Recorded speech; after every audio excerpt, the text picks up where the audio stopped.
Good day, race fans, and welcome to the Intentional Wreck Podcast. Podcast made by race fans for race fans, from the casuals to the lifelong gearheads. My name is Jeff, and I am here with Corey and Finn, apparently two of the best dads ever. And we are here to bring you our show this week. Before we get started, let me just go ahead and get some information to you off top. You can find us on YouTube and Twitch under the name Intentional Wreck. You can find us on your favorite audio platforms under the same name. You can discuss racing and join our racing league for NASCAR 25 and the upcoming NASCAR 26 game if you were to join our Discord server. And you can find more information on that and the league itself at intregpod.com. All of that being said, we are coming off of an interesting race out at North Wilkesboro as the first points-paying race that we were actually seeing at that track, and that revival has been nothing short of extraordinary, which we will get into here on the show. But with that being said, how are you fellas doing? Tired. Tired. I've been up since 4 a.m. Got up to change a diaper and couldn't fall back to sleep. Sounds like you had a shitty morning. I did. Ew. It is the ability, and I mean, this is new for me, the whole diaper changing thing. The ability of it to almost escape the diaper is really it's getting staggering, dude. It's getting worrisome. Like, we're right on the cusp of some really serious problems with the explosions of, stuff. But anyway, that's how my day started. I've been up for 16 hours already and I'm beat. So, but I'm here because you guys are my buddies. Oh, I thank you. So you've developed your rocket diaper change abilities now to the point where you don't even have to look. It's just quack, quack, quack. You're a NASCAR. Oh, I'm bad. I am bad fast. Yeah. On the changing table. Yeah, I am much faster on the changing table than I am on the Charlotte Roval. I will tell you that. What's faster, a Chase Briscoe 4-tire stop or Corey on the wagon? I mean, if you know, got to hit the stopwatch, dude. It's comparable. I'm quick. Have you considered like how the Toyota guys have been using the jack around? Like as you're walking around, you throw the diaper around your back and yeah, you just flip the trash can. It might be onto something there. You gotta optimize. Is it sometimes confusing, like it's a road course where the gas tank's on the other side? It's a quick hand switch. It's like the wipe around here. I mean, over here. Jeff knows me well enough to know that I am such a creature of habit. He will have no problem believing this, that I literally can't do it if she's facing the other direction. So like, head to the left. Okay, so not good on road courses. Bad. So no, there's only one way. Yeah, we're pretty screwed at the Glen. Yeah. Sonoma, we're fine. Coda, we're fine. Yeah, but at the Glen, not good at the changing for the road course. Diapers at the Glen. Diapers at the Glen. Go pooping at the Glen. Go pooping at the Glen. I love it. Hey, listen, credit to you, all right? Because I have got many a TikTok dad talking about, they don't change diapers. I got Lehua's friend. Lehua's friend, her husband doesn't change diapers. He just doesn't do it, and it's like that's weird. Well, what gets me about that is like in the grand scheme of things, like when you really think about it, like and in the firstborn factor, there's like three things that happen, and it's either one end feeding, second end diapers, other end don't drop. Like there are three primary principles to making sure that your baby is, taken care of. And if you don't change diapers. I don't mean to go off on like a whole thing here, but like there's four things your baby needs. There's four reasons they're crying: hungry, gassy, diaper change, or tired. That's it. That's the only four things, right? So you just check the boxes and then they should stop crying. And any grown man, I've been doing this for 2 months now. It's not that hard. Diapers are easy. Just get over yourself. Fine. Well, throw some rubber gloves on if you really got a problem and go get it done. I think we just got a lot of boys that became dads and they're not men about it, and they got to look for an excuse to not do it. So, but kudos to the dads who put in. I'm not gonna call it the bare minimum, but what I'm saying, we're out here doing the dirty work, okay? Doing what needs to be done. I had a big dad moment. I spent about a week and a half dealing with pool chemicals to get them safe enough for my daughter to swim without there being brain-eating amoebas.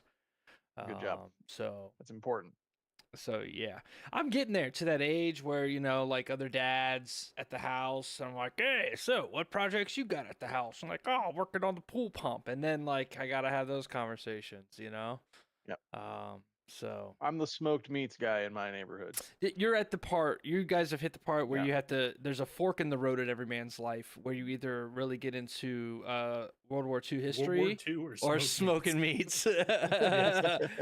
You chose the meat. Let's just smoking. say my barbecues are much more entertaining. Let's just say, all right. Let's just say, I like my steak, not Mein Kampf. All right. So my barbecues are far more entertaining, and you will go to sleep for non-historical reasons. Barbecue is a rough word to use for World War II history here. Hey yo. All right, moving on. So, bro. Hey, we admit it exists. Jesus Christ. I'm unhinged. I'm tired. Corey's tired. You can't let us go unhinged here on the pod. Me and a couple of sleepy boys over here, man. So, yep. Well, the plus side is I'm not sleepy from watching the race. I didn't stay up till 2 a.m. watching a NASCAR race. Everything got put together, and I'll tell you what, that was the best short track race I've watched in a while.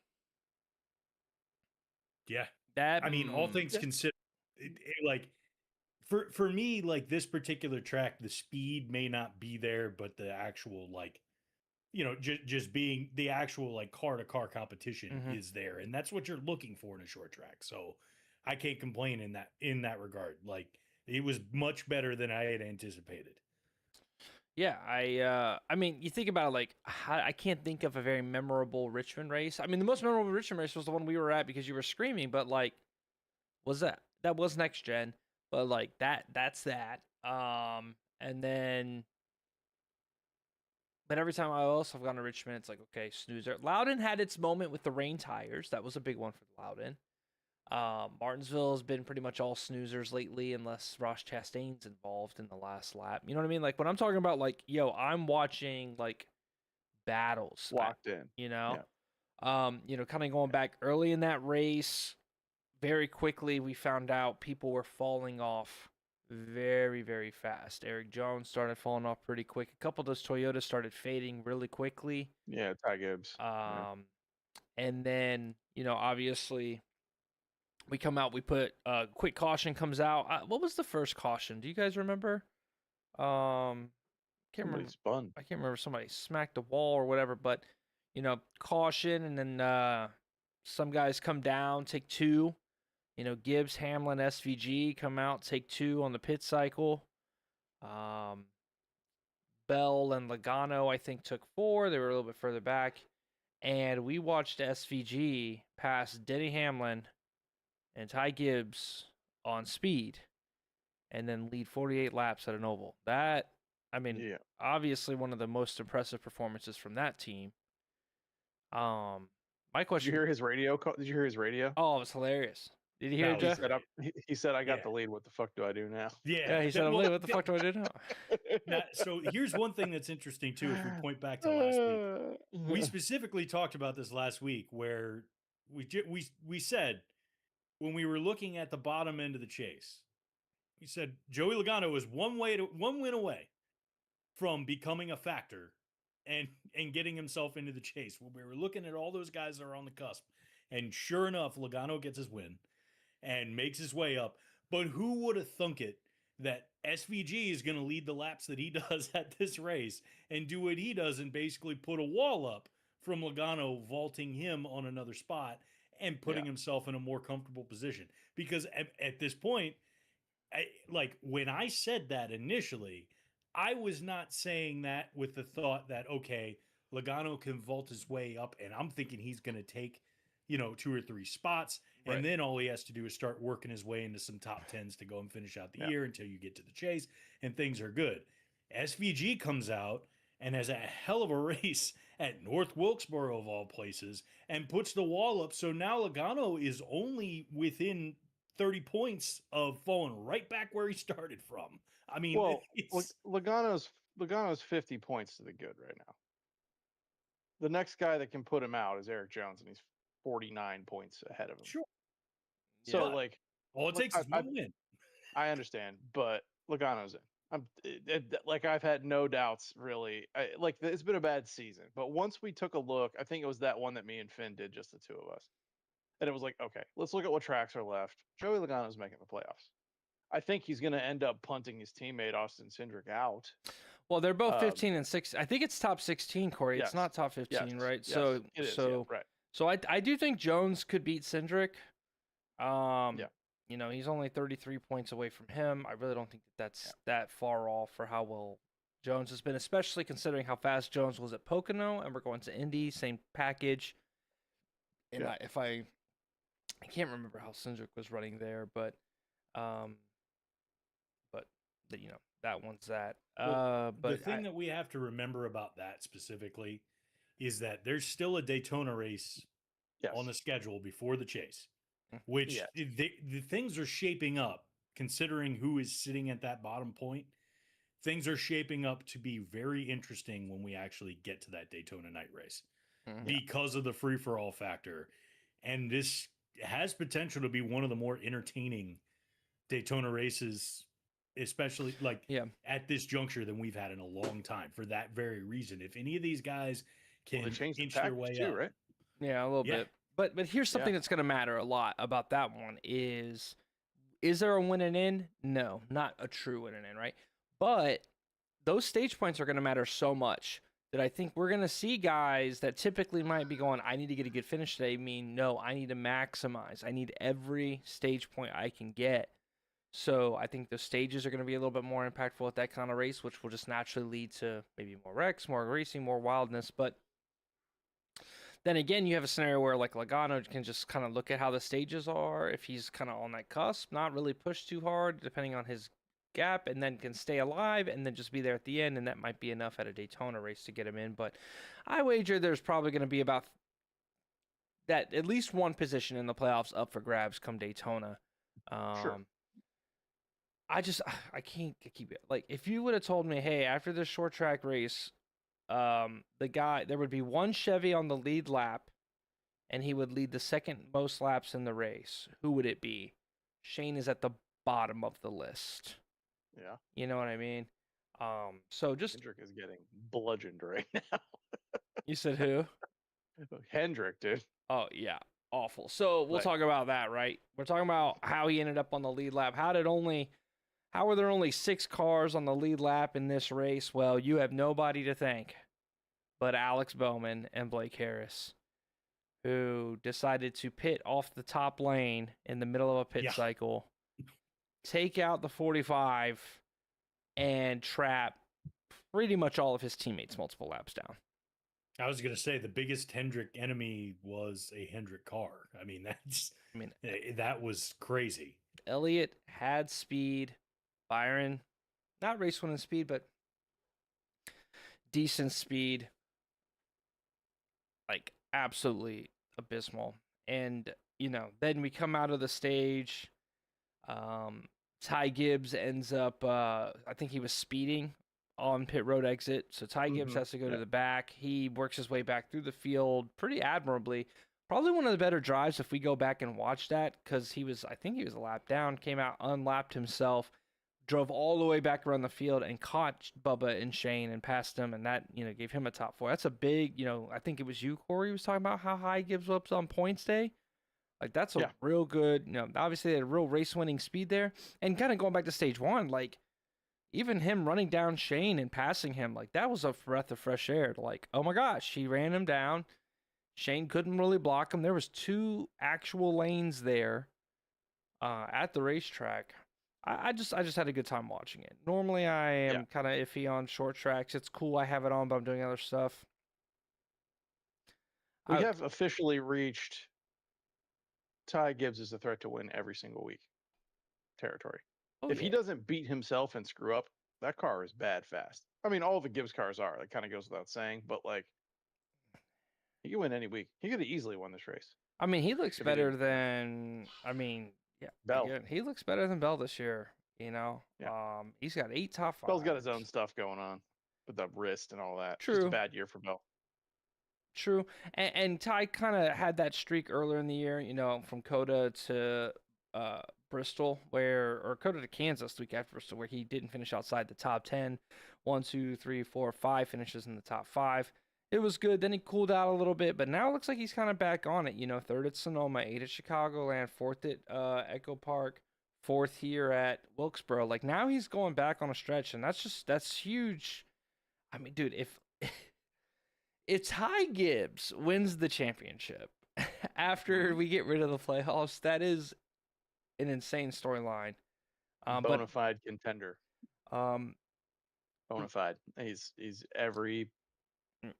He has as good a shot as just about anybody. Yeah. Now, that being said, obviously, Denny, a fantastic day. P2 for your boy, Jeff. Couldn't quite run him down, but I don't think you can ask for anything more from the 11 team there. I mean, so far, the way this season is going, it's hard to ask for more in general. I mean, my God, like this so far, I mean, this is surpassing 2020 as far as I'm concerned in regards to like the I'm ready to be hurt again factor and just that feeling of like here's the chance. Like this is the most hope. Like aside from, you know, like getting to the championship race last year, I like y'all saw me live. I was here. Anybody that watched that stream knows I was just waiting for when it was going to happen. But like this is the most like true bona fide hope that I have had since 2020, and then before that 2013. So I mean that's saying something for somebody who has been kicked in the nuts as many times as I have by watching this team. So I like I don't know. I don't really have much criticism here. Pit strategy's been looking decent. The cars that are getting out there on the track are capable are at minimum top 5 capable on a week to week basis, no matter the condition aside from a road course. I mean, what more can I ask for at this point? So this has been a hell of a year for the 11 team. I am satisfied and happy. Just bring that shit home. Yeah. Yeah, I mean, yeah. He won 4 out of 5 races at one point this year. Yeah. That's insane. And 3 in a row. More can I ask for, man? Yeah. Well, let's take a look at what's coming up here, right? So 6 of the 10 chase races are 1.5 miles. So that favors Denny Hamlin, right? We also go to Worldwide Technology. You want to take a guess at who won that race last year? You guessed it, Denny Hamlin, right? Then we got Bristol. Typically a Denny track. I think we've got the Vegas, Charlotte, Kansas sprint in there. Talladega is for anybody. Martinsville has, I wouldn't say it's like a Denny track, but he's capable of winning there. We've seen it before. Dude, it seriously goes Kansas, Vegas, Charlotte, back to back to back. Banger. Just 3 weeks of fucking bangers, dude. I am so hyped for that. Next week, as an 11 fan, the thing is next week is a big one. Just in general for me, because the only crown jewel that Denny hasn't gotten is the Brickyard. Well, I think you and I have a little bit of competing interests then, because I want so bad for Briscoe to get this win. It's the one he wants the most too. I mean, I'm sure, but like this is the one. Like this is it, and in a twilight piece of a career at this point, as far as being behind the wheel, like you want to see him scoop up that other crown jewel and get there. Like, so for me at this point, it's like get this one. That's another memorable piece to make this career grand slam up over the top. Yeah, absolutely. Yeah. No, I think again, when I'm thinking, the chase is a fantastic. Denny just literally just needs to not string about bad weeks, right? But he's up to double the lap sled of Reddick. It's still crazy. Matt Larson has 637 lap sled. Doesn't feel like it. Leguizano, flew up the lap sled after this Well, week. yeah, I mean, he had 300 and some this week, like 320 of his 439. Yeah. See, week. a lot of people get like, this is one where I think people will be like, that was boring, Logano. And of course, I would be the first like person that people would think I go, that was boring, Logano led all the laps, right? But this was a race where there were, I think, 4 cars with race-winning speed. Those 4 cars being Logano, Gibbs, Hamlin, Briscoe. Downside is Briscoe had a bad stop early, got shuffled back, had to drive back through the field. Gibbs screwed himself in stage 1, had to drive his way back through the field.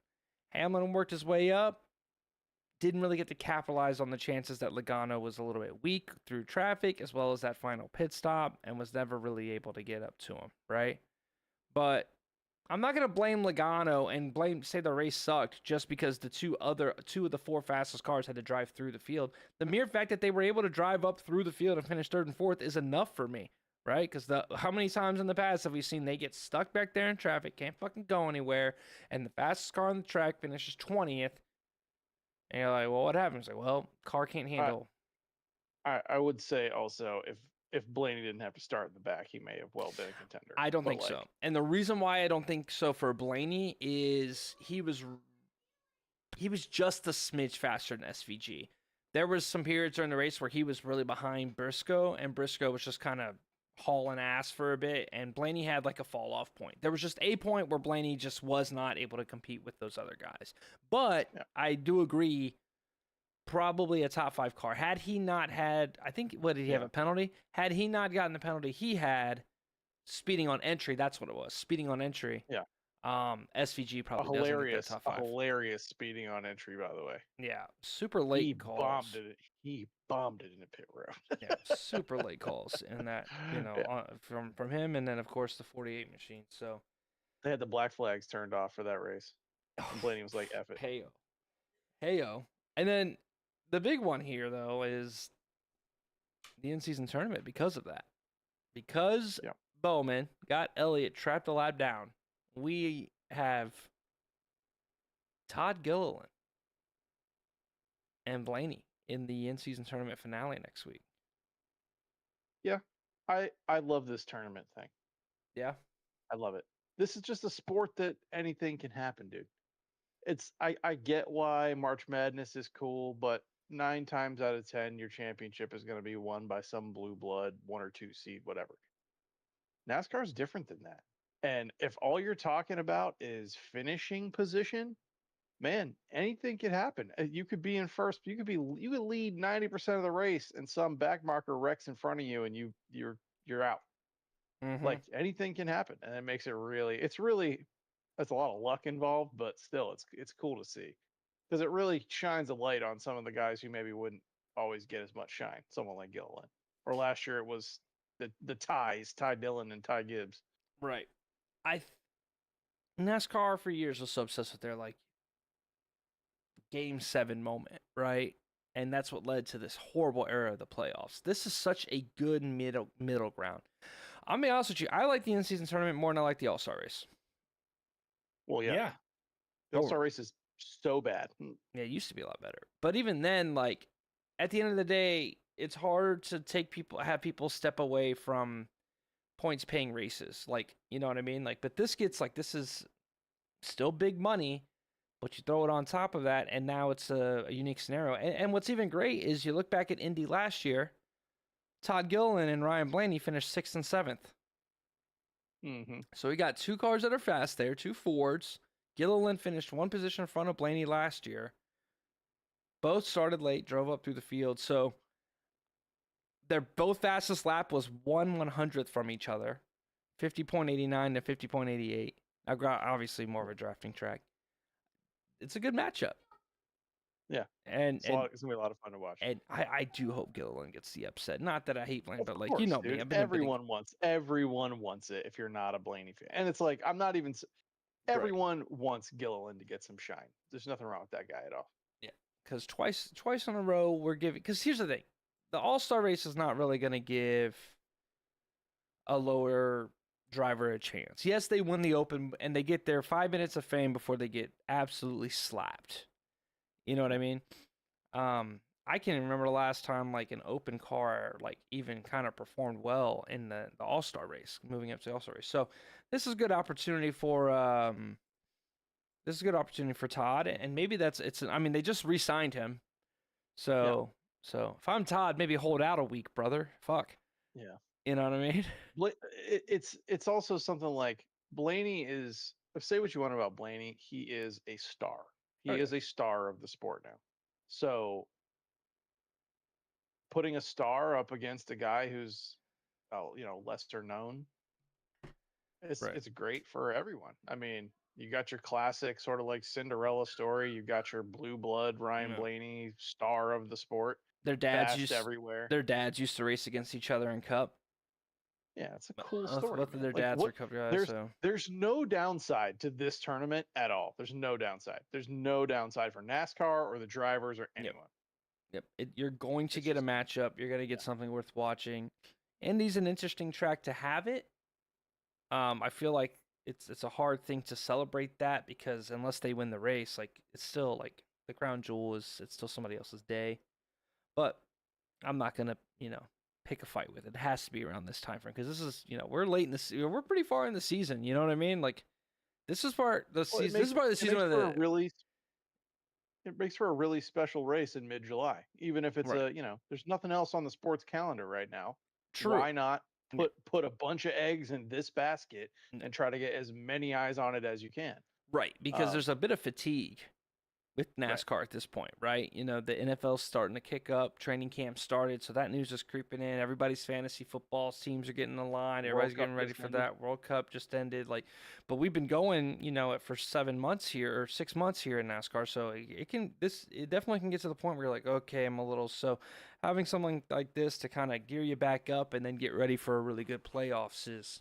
Right. Ask yourself where you'd rather this thing ended: North Wilkesboro, Indianapolis, or Iowa. This choice is easy. This every time, we've been doing this show for a couple of years now, and every time that this is the stretch of the season for me where I start getting to that point where, like, you guys remember that scene in basketball where they've been in, they're about to get to the postseason and they're showing Al Michaels and his partner in the booth and their hair's all messed up and they're disheveled and their suits are all wrangled up and they're just exhausted and it's mid-season, but that's kind of where I am at this point because it's just long season. Right. It stretches on, throughout that part of the year, renewed energy as we start getting into the fall. Things start, because the stakes are getting higher, the chase is going to be kicking in, or in other cases it was the playoffs and other stuff like that. We start to get to this last stretch of the regular season, and it's just always it's hot outside. There's other things going on that you're generally just planning on doing and stuff like that. People just have because babies. The sports calendar is a little different. You're having babies. Nick's training camp's babies. About to kick off. Right. There's just all this other stuff that's happening right now. And so this is that time of the year where I'm just okay, let's push through, No. And then once we start to get through August and get towards September, all of a sudden, the interest starts to kick back on. Yeah. I mean, we have 4 or 5 races left in the regular season. I think it's 5. In the regular we're into season. the home stretch here of it's gonna start really popping here pretty soon. I mean, it's been a great season so far. I mean, just in general, we've had some great storylines the whole year. I think if I was to point at one thing, it would be Toyota dominance so far this year is kind of the theme of the season. But you have these little things thrown in here and there, and I do agree with you, Finn. I can't agree with you enough that the All-Star race something's got to happen there because it's terrible. This in-season tournament is 100 times better than the All-Star race. Calling it that is an insult to All-Star events globally at this point. Yeah. Well, hold on. I think that the format could be better. I don't like how we've had to try to explore at really weird tracks. Okay, but it's way higher than whatever the fuck the Pro Bowl is now. Well, yeah. Okay. Fine. You know what I mean? That should probably go. But even NASCAR, with this year's All-Star race, even NASCAR knew it. They mailed it in. Daytime at Dover, like with all, even NASCAR knows that the reformat is coming. Like they're Yeah. aware that there's a change that happened. You've changed your postseason. Now you're going to like flip your all star. There was no chance that the permanent solution, we talked about this when it happened. There was no chance the permanent solution for what they were going to do with the all star race was going to be daytime at Dover with, like little to no fanfare. I mean, that it was a win. It went in and out with a whimper. Like it was nothing. So Again, like, yeah, they're going to right. change something. Like if money wasn't an issue, right, and time wasn't an issue, I would love to do like think about like what SRX was doing, right? Like everybody's in the same caliber of car, like that would be sick. You know, like hey, that All Star race is all of the top guys in the same exact equipment with the with some heat races, and you do like an old school throwback night at a short track in the SRX cars, legend cars, or late model stock and something like that, and let those guys rip, right? And then maybe change up the discipline each year, yeah, old school versus new school in the open, right? Yeah. So let a Jimmy go out there, let a Ryan Newman, let Casey Kane, who's dirt track racing, go out there, yes. and maybe bring in some late model stock guys that are like true late model stock drivers and let them compete against the cream of the crop. Obviously, didn't Mark Martin run trucks this week too? Like it was it him? Like Ryan Newman ran trucks. Ryan Newman, that's what it was. My bad. Mark Martin would die. I think he would turn into dust in the car at this point. Yeah, no, but that's what it was. I was like, it'd be hard as a rock. Me, we're not. I mean, Ryan Newman's no spring chicken, man. Like when they showed him, I was like, damn, okay, like because like I'm old enough to remember a time when Ryan Newman was like a new thing. Rookie of the year. So beat Jimmy Johnson out for Rookie of the Year. Right. So, that's what I'm saying. Shout out Ryan Newman. I remember him being on the cover of a NASCAR game. Like it's like he was not on the cover. He was in the opening scene with the Dodge he was the Viper. Star. Was it 05 or 06? This was 05. Kevin Harvick was on the cover. That's right. Yeah. And it was Ryan Newman. You raced Ryan Newman in that Viper. Yeah. That Dodge Viper, that red one through the city. I don't even know what the city was, but yeah. Yeah. I've done that race so many times because you just restart a career mode over and over and over again. Yeah. No, I'm stoked. This was just such a good weekend because it could have been a snoozer. And if this was a snoozer, it would have been rough. But wasn't a snoozer. I think we're getting set up. We got some really good, as long as the short track package continues to shine and it is racy for these last 5 races, it could be up. And you mentioned storylines, right? That Toyota dominance, Denny versus Reddick is like a huge storyline. That's your Messi Ronaldo of the year. 2 guys duking it out. Who's gonna, Reddick's faltering a little bit, but at his best, he's and again, you listed those chase tracks. Those are all Reddick tracks as well. So Hamlin can't. Reddick can't look the other way. Then we have the breakout of SVG, who, let's be real here, with the way this is going, he might be the best Chevy driver of the year. Yeah. Right now, that's not who's the best Chevy driver of the year? If not SVG, Carson Hocevar, right? Yeah. I say this is Elliott has 2 wins, but he's been nowhere. And he kind of, I don't want to say backed into that Martinsville win, but he backed into the Martinsville win a little bit. But outside of Carson Hocevar, doing typical Chase Elliott things, right? He's just there.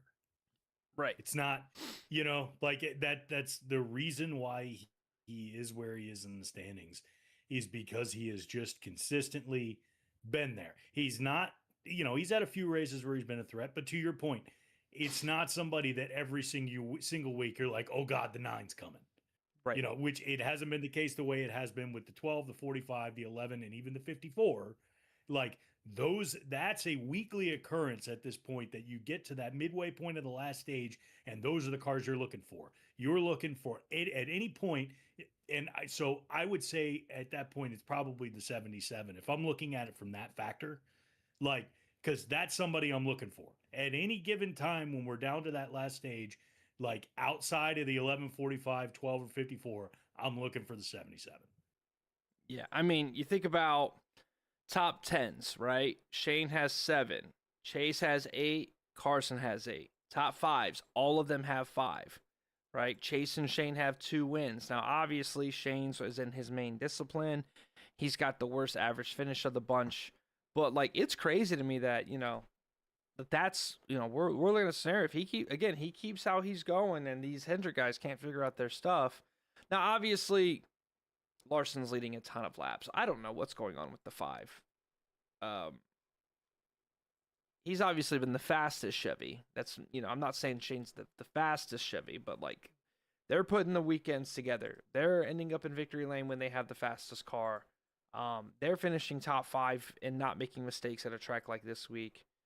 Kyle's been a little bit under the radar, but I think a win is the difference. But well, that's the thing is like, because I agree with you like completely as far as like the overall point that you're getting at. This is the crazy part is like 6th place in points with 8 top 5s and 11 top 10s, like, and we're sitting here feeling like this is not up to standard for the 5. mm-hmm. That's the crazy part about who Kyle Larson is and what that team is. Right. But like, yeah, we're sitting here kind of like down on the 5, despite him having what would be a dream season for 85% of the field. For Alex Bowman. Yeah. I mean, if Alex Bowman led 600 laps or 400 laps in the race, or I think it's closer to 6. Yeah, that'd be nuts. But I think he's just on the downswing right now. Back-to-back 34th place finishes, 15th last week, just not really putting it in victory lane. But yeah, no, it's that. Those have been the main storylines, and then of course, we've got the chase battle, right? Joey Logano with a big win late, maybe sneaks his way in. Eric Jones battling. I don't think they were expected to be a chase ride this year. Then you've got Gilliland this year. It's just really impressed with this season. Really happy. Yeah. So it's been a good one. So I think the chase is going to be pretty epic as well. I think this may go down as one of the best seasons I've seen for sure. Well, here's my question. Like, as far as like out of who's sitting on the cusp right now, rolling into the Brickyard, who's more likely to actually get in and make the chase? Is it going to be Cindric or is it going to be Jones? Jones, I think. You think Jones hops Cindric? Jones has pretty solid competition. So I was really happy with what those two did because they finished well at Atlanta. That gave them good qualifying at North Wilkesboro because of the rainout. Jones has to reestablish that groove, right? He was they ran 5th and 6th all day at Pocono. This is that package in my opinion. So if Jones can do well at Indy, I think he has the advantage. But if Jones stinks it up and we're qualifying in the back when we go to the next race and it's the short track thing, that's when we're going to see Cindric in that Penske flat track package, If I had to place a bet today, I would say your top 16 is set. So you don't think it changes between? I mean, flip-flop between, but you don't think anybody else gets in? Maybe some shifting around of stuff, but I think if Shane SVG settled it this weekend, where I think I was calling Van Gisbergen out, but and Cindric in, SVG's in, dude. If this is how he's gonna go at short tracks, like he's here to stay, and he's gonna be a problem for a couple years now. But I think the real question at this point is, can Jones catch Cindric? And that's probably the end of the conversation. Yeah. Who's more of the wild card factor when you're looking outside of that between Preece and Brad K? Preece. Yeah. Preece and Ross. Because of the amount of short tracks. Preece and Ross are probably the most likely to go on a heater and figure it out. If somebody's going to catch, I mean, Ross is pretty far back. He's 90 or 83 points back. That's quite a big jump. But those are the only two that I could see that could figure it out. McDowell's nowhere to be found, which is crazy because Daniel Suarez is so firmly in the playoffs. It's crazy. How hard do you think he's just laughing every single week? Like at the end of the day, with the way things shook out at the end of his tenure at Trackhouse. I mean, like I'm not. I get why Daniel had to go. I get it. I get it. He definitely was not performing well, and there's that prospect right there. It's the shiny new toy. However, Justin Marks has got to figure out what is happening, because I'll tell you what. We were talking about the lack of prospects in other areas right now, right? Gilliland's locked up at Ford. Zane Smith locked up at FRM. Hocevar locked up at Spire. Who's got Jesse three? Love just got in the 21. Yep. Who's got 3 drivers that would be fantastic in a top tier ride? You know, that 48 opens up. Yeah. Ross to the 48. Go buy out Zilich, because if I'm Zilich and I'm driving around these shit boxes, I'm wondering, fuck, I can't win a. Connor Zilich is going to be the worst rookie of the year of all time. That has been an abject disaster the whole year. He's got what? He's got 1 top 10 so far. And 7 DNFs. it's insane. Like just like, dude. It's a first to worst situation. When we were talking at the beginning of the season. Bad rookie My God. season. Yeah. And he's going to be rookie of the year because he's the only one. How stupid is that? What was Hocevar doing in 2024? I'm trying to think. He was still in the trucks. No, his rookie year was in 2024. He won rookie of the year. 6 top 10s, 1 top 5. Okay, that's better. Yeah, I get my years mixed up then. Bro, 1 top 10? 1? Somebody won rookie of the year at some point with 1 top 10? I mean, granted, there's a couple races to go, but does anybody think he's going to do it again? No. Maybe it's a shitbox. I'm not saying it's his fault. All right, fine. But, like, it is a comedy of errors going on the 88 team. Like, historically bad. I think we might have found. I think I might have found a worse one real quick. Okay, hold on. Let me give you this. Let me give you these stats. You'll never even believe. I didn't even remember that this guy won the rookie of the year. Shit. Come on. Is he a current driver? Not in Cup. Oh boy. Eric Almirola? Why is it Did giving I me? nail it? Just want to see results and a summary. Okay. Jesus Christ.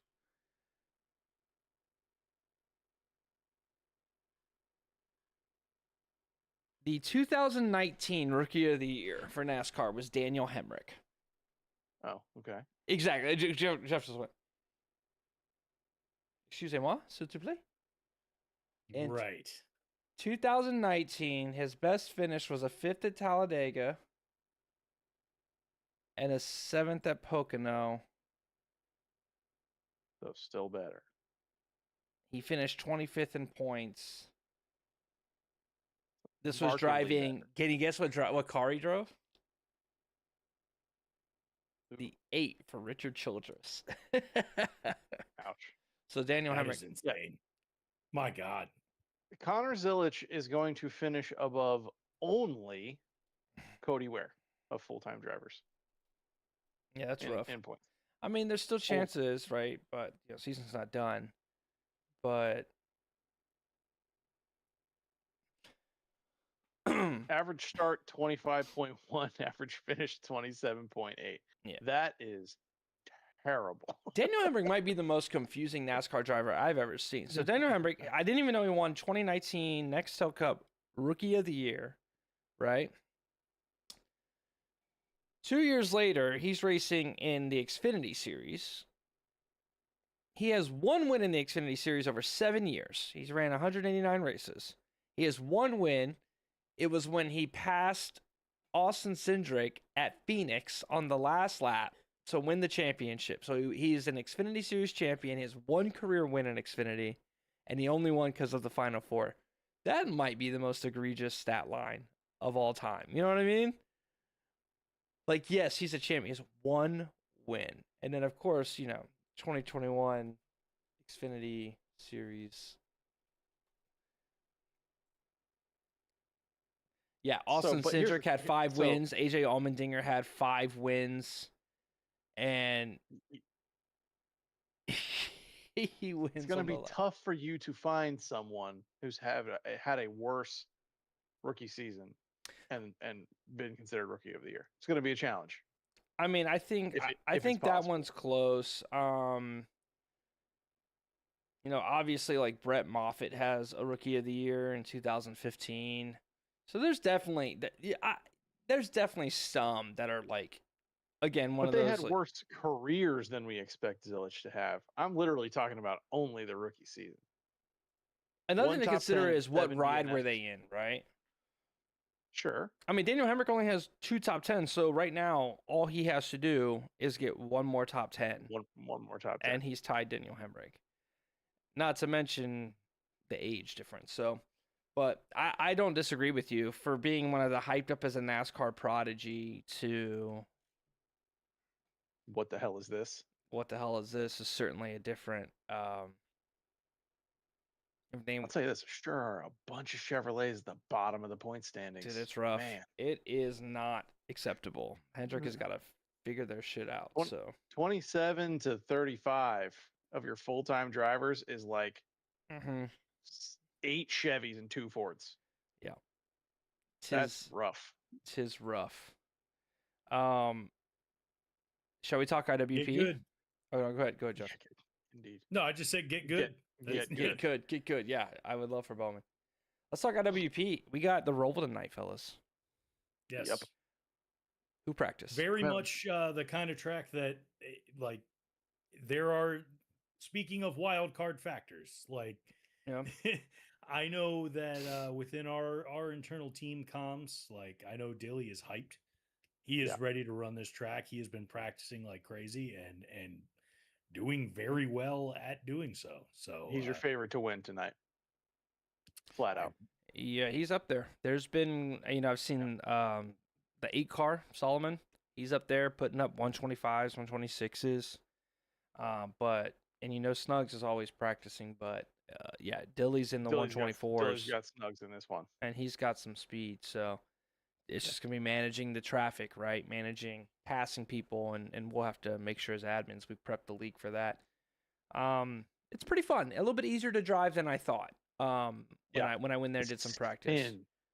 It's very skinny. Yes, but as long as you got your braking zones down, it's pretty forgiving in that regard. So let's take a look at the points right now. So your points leader is Warm Snugs. He leads by 7 with 3 races to go. Keep in mind, they don't have to be the best across the last 3 races. Everybody gets their 3 drop weeks, right? But I think Dinger has to be careful because he has 2 zeros and Snugs only has 1 0 of a race. So that can change a lot of things with the points. You definitely don't want to miss. He can't miss 2 more races otherwise. Now, he's in a bad spot. Playsick is 10 points behind them. JJ Franken 5 points behind Playsick. So the whole top 4 is within, quick math, 23 points of each other. So we're leading up to a pretty epic final 3 races. What do we got? Roval, Iowa, Homestead, 3 really, really good tracks. Yeah. And then behind that, your first rookie, probably the best rookie of the year season we've had. Because it's the first rookie of the year season. We had Bobby Lee Swagger. P5, though. I think there might be an argument to be had in voting because TBD, while being in P8, I think he's got some better stats to Bobby Lee and their teammates. So it'll be very interesting to see where they're at. Corey, of course, you're there.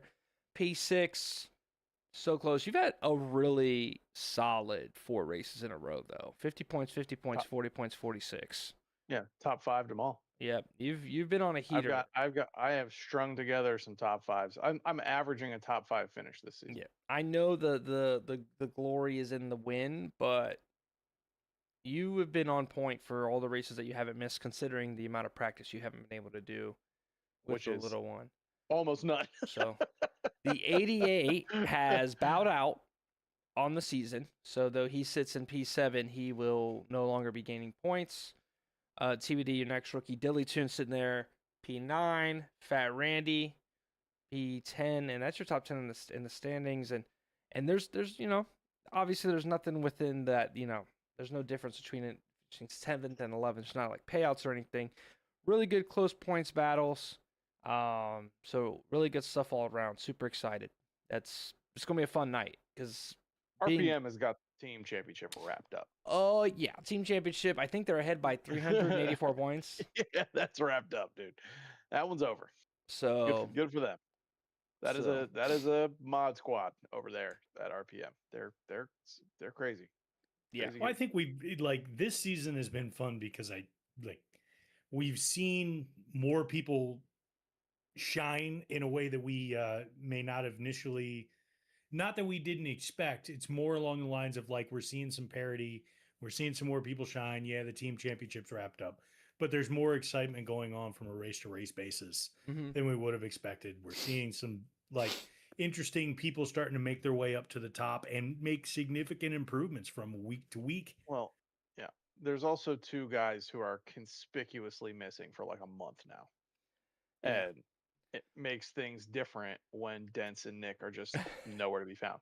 But I don't want to make that seem like, not that you were, but Dinger has 4 wins, and Dinger was on a heater last year, right? I'm not taking anything away from anybody other than I do think things are different when you have that kind of speed in the field that's missing. Who won last week? Was it C Place again or Snugs? I think so. C Place. I can go check that real quick as I forgot to do the. I'm pretty sure it was C Place. Yep. C Place. So he wins his 3rd top 3 IWP last week race, and then we're on to the Roval. So, I'm excited though because with all the news, I think we're gonna get the hype back. Nick and Dents, I'm sure they're gonna be back for next season as we get going. So I wouldn't count them out as long-term exits. Dents is on his military service right now. I don't even know he's a reservist in the Air Force, so I had no idea. And then so he has 2 weeks that he has to be active duty, and then Nick's obviously got the newborn and some other life stuff. But I think everybody deserves a nice, refreshing break. I'm super excited for to be over a little bit. Excited to hear about NASCAR 26 news, and then we can hit that next season going. We've already started to work on the schedule. They did release the track list, yeah. Yeah, super excited. We have a couple drafts of what the schedule looks like. I think we're gonna continue to bring back the All-Star race, continue to bring back the in-season tournament stuff. Working out how we're gonna do, hopefully an influx of drivers, right, with the cross-play and second league. So super excited for that. But either way, we're shaping up to have 2 back-to-back seasons of fantastic finishes down to the wire of championship, consistent different winners. And I don't think we've had a race where less than 20 people. If there's going to be a race that less than 20 people show up, it's going to be now. It'll be tonight. And we did it last week. Last week we had 18, I think. Did I miss last week? No, I was there. I remember I got collected. Yeah, we had 18-ish. Okay. But either way, actually, I think there was more. I think people just didn't report their results. I'm pretty sure. I know. I got DC'd, so I didn't. So yeah, that makes sense. Okay, because I remember there being more people qualifying. Yeah, we were over 20 last week. Yeah, sure. But I agree though, Finn, that I'm wondering what the population's going to look like tonight. Though over in the voice channels, the Mighty Meat Boys are representing. Dilly and Helsinki are already on practicing. All 3 of us are going to be there. Hey, if there's 5, there's 5. There's 10 right there. Hey, if there's 5 of us, there's 5 of us. It's the easiest top 5 of my life. You're not racing, Jeff? I don't want to ruin this race, dog. Jeff, if people don't show up, at least start and park it, baby. Right. At least get credit for showing up. You know what I mean? Yeah, that'll help vault me up in these point standings from where I'm at. You'll probably pass me, dude. Me and you are down there. We're Connor Zilich and Cody Ware down here, man. I've missed so many races and then gotten wrecked out. Which one's Lich? Somebody's got to hold down to the bottom. Well, I wreck enough that I'm Zilich. That's without a doubt. He's got the Zilich hairline too. It all works out. So. Yeah. No, it's gonna be sick. Super excited. So that'll be getting here started soon. Actually, I would love a practice lap or 2 before we get going on that. So I'm ready to wrap it if you guys are. Lord knows I need to get my hands on the wheel before we actually get on the track for qualifying. So before we get to that point, because we are backing up against that, but before we get to that point, let's going into Indy. who are your power drivers rolling into that? Who do you not want to miss Briscoe. on your fantasy team? Who are you watching, and which, like, where are your eyes for this Indy race? I mean, obviously IST. Like, what are you watching on Sunday? 19 Briscoe gears up for this one all season. It's Oh. his white whale. Like he Back wants home this in one, Indiana. wants this one more than any other race. So no one in the field is coming out more motivated than the 19 this week. He wants it. The whole team wants it for him. Watch out. He's going to be bad fast. If he doesn't screw up or get collected, he's going to be a contender for sure. Book it. Todd Gilliland. Okay. Yeah, that's a smart one. Todd Gilliland. It's my guy. I am a 34 fan this weekend. Let's ride. That's I mean, that's been your second. That's been concurrent throughout It's like, this Listen, podcast. that's the plus side, is that secondary Gilliland fandom. I have been on the Todd Gilliland train for 2 years now. I think he's got some skill behind the wheel. So He's driving the Gilly wagon. in between him, Shane, and Hocevar, I think I'm just gonna be fan of any driver that's over 6 feet tall. it's a good rule. It's my new thing. Small field too. Yeah, 3 of us. But yeah, We're all good. yeah. You and all the chicks, bro. Yeah. There's just not too many. I mean, I made this case clear before. I mean, I'm like, I was going to be watching the 11 anyway, paying very close attention. I want to see him get this crown jewel. I want to see it happen. So, and you couldn't ask for a better underdog story than, first place, Denny Hamlin. To 60 odd potentially win. get a win in Indianapolis. Hey, Alex Bowman's Really? 6'1". Starving for that 67th victory. Maybe That's right. Is that why I hate Ryan Blaney? Because he's 5'7"? Alex Bowman's 6'1". Do I subconsciously? Am I like a girl on Tinder? I subconsciously don't like a driver unless he's over 6 feet tall. How tall is Joey Logano? Maybe just and you're constantly verifying whether the Joey Logano, I think, is tall, bro. 6'2". tall one. Shit. Yeah, but like, yeah. he's bald, so we don't like a girl with no hair. So He's bald now. But that was by choice. he wasn't Yeah. 6 feet tall whenever he joined Cup. So Right. Yeah, He's grown. he's got since the he joined implants, yeah. Cup. Is that what hit a growth spurt? Got the heel implants. Yeah. He's got the De Niro shoes. He's wearing like the platforms while he does on set, like that whole thing. Yeah. But no, all that, yeah, we're officially reaching silly time. So that's gonna wrap things up for us this week. right on an hour. Make sure you check us out on YouTube and Twitch under the name Intentional Rec. Check out our website at recpod.com. You can find us on your favorite audio platforms under the name Intentional Rec. And please check out our Discord server. Now is the time to get in there and talk to us about racing, NASCAR 26, and jumping in for the new season, especially with CrossPlat. That's going to be exciting. So make sure that you get in, tell your friends. We want to expand the field and do a bunch more things with our season next year.